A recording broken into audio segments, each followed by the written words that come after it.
The only political story this summer. 12 News Up Front host Mike Boucher joins us now. And Mike, political circles are buzzing with the rematch now between Senator Ron Johnson and former Senator Russ Feingold. Yeah, they certainly are, Kathy. Feingold's announcement was greeted with enthusiasm by Wisconsin Democrats. Many believe he has a better shot at winning because there's a presidential election that coincides with this race. But that is really only one of a number of changes in the political landscape that have occurred since Feingold's loss in 2010. So this rematch between candidates will play out in a new court of public opinion. Now's the moment. Let's go vote. When then Senator Russ Feingold sought re-election in 2010, the Democrats stressed his maverick status. You know, I vote on the basis of what I think actually works, and almost every study suggests that I'm one of the most independent senators. Feingold's brand of politics, whether teaming up with Republican Senator John McCain to promote campaign finance reform, if it's exactly the way he wants, with an unending war in Iraq, is outrageous.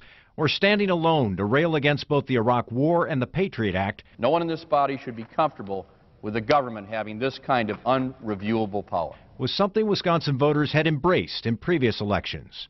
We're starting our campaign trip today where I got started, Janesville. But it was Feingold's vote for Obamacare that led Oshkosh manufacturer Ron Johnson to challenge him. The health care mandate and the nation's growing debt and deficit were signature issues for the Johnson campaign, played out in his ads. I'm not a politician.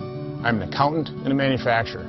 I know how to balance a budget, and I do know how to create jobs. When the candidates sat down to discuss the issues in our 2010 Upfront Town Hall Challenge, Feingold cast Johnson as a wealthy businessman, out of touch with middle-income voters. I'm the candidate who's actually taken the time to learn about all the different kinds of businesses in the state. He has a very narrow focus of his own business and does not have that breadth of experience.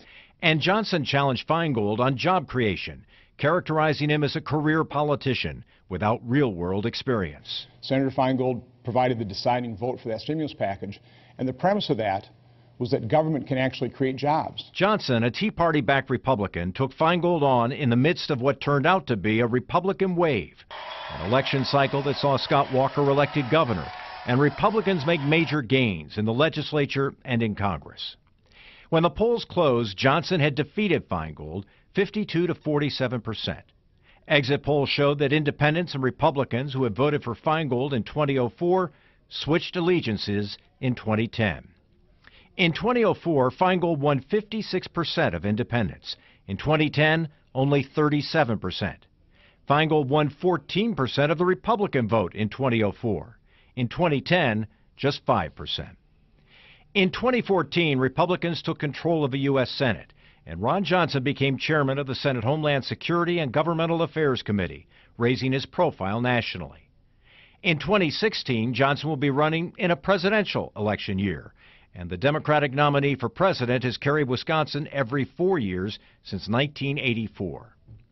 The Democrat Feingold begins the race leading in the polls. A Marquette University Law School survey last month found that the Democrat had a whopping 16-point lead over Johnson among registered voters. With Feingold unlikely to face a major opponent in the Democratic primary, the stage appears set for a rematch. Johnson versus Feingold, the sequel. Now, obviously, a second act in politics is not a sure thing, and what happens in the 2016 presidential contest could have an impact on the Senate race. To gain more insight into this potential rematch, I spoke earlier this week with Dr. Charles Franklin, the director of the Marquette Law School poll. Charles, good to be with you. Thanks for joining us. Good to be here. Who's the insider in this race? Back in 2010, Ron Johnson made the case that he was the outsider, and Russ Feingold served 3 terms in the Senate. Ron Johnson will have served 1. Does it make any difference, that kind of longevity in a race like this? I think for Johnson, 1 term in the Senate, 6 years, is a lot of votes, a lot of positions that he's taken. And so in that sense, I think it cements him into his positions, certainly in a way that as a newcomer and an outsider 6 years ago, 5 years ago, he didn't have that. With Feingold, 18 years is a much longer stretch, a lot more votes, a lot more issues, some that have come and gone, like campaign finance reform. But the one thing about being in the Senate for 6 years is Ron Johnson now has a record to run on and a record for Feingold to attack. Does it make any difference? You see a theme already is that Russ Feingold was off teaching in California.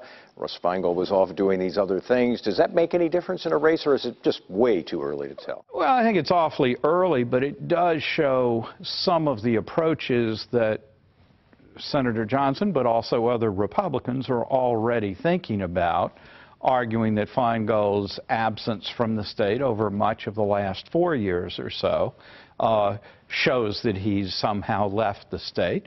You remember that that was an effective attack on Tommy Thompson in 2012, that he's been gone in Washington and he's coming back, but he's not for you anymore. I think we're seeing some echoes of that in the attempt to paint Feingold as not really committed to Wisconsin anymore, despite the fact that he's kept his house in Middleton. You raise Tommy Thompson's name. It does, I guess, tell some folks that a second act in Wisconsin politics is not always guaranteed. Anything that might be learned from Tommy Thompson's experience if you're Russ Feingold? I think very much so. Tommy Thompson began 2012 with an 18-point more favorable than unfavorable. By the end of the year, he was 14 points more unfavorable than favorable. That's a huge shift, and it shows how a campaign can remake the image of a candidate, even one with a long history in state politics that Thompson had. And I would think this is a warning that the Feingold folks should pay some attention to. Campaigns matter, and your past history and even how you come to the starting gates don't necessarily determine where you stand at the end of the race. And the other great unknown, and when you're talking about the electorate, there are some things that we know from past elections, but we don't know who the candidates are going to be. And we certainly don't know who the Republican presidential candidate is going to be. How much of a difference does that make in this race? Well, I think it's always hard for a party to hold the presidency for a third term. So this is actually something working against the Democrats, if it's Hillary Clinton or if it's someone else. On the Republican side, if Scott Walker should be the nominee, it probably reinforces the deep polarization we already see in the state. But that polarization is held up in the 2012 election in November when he wasn't on the ballot as well.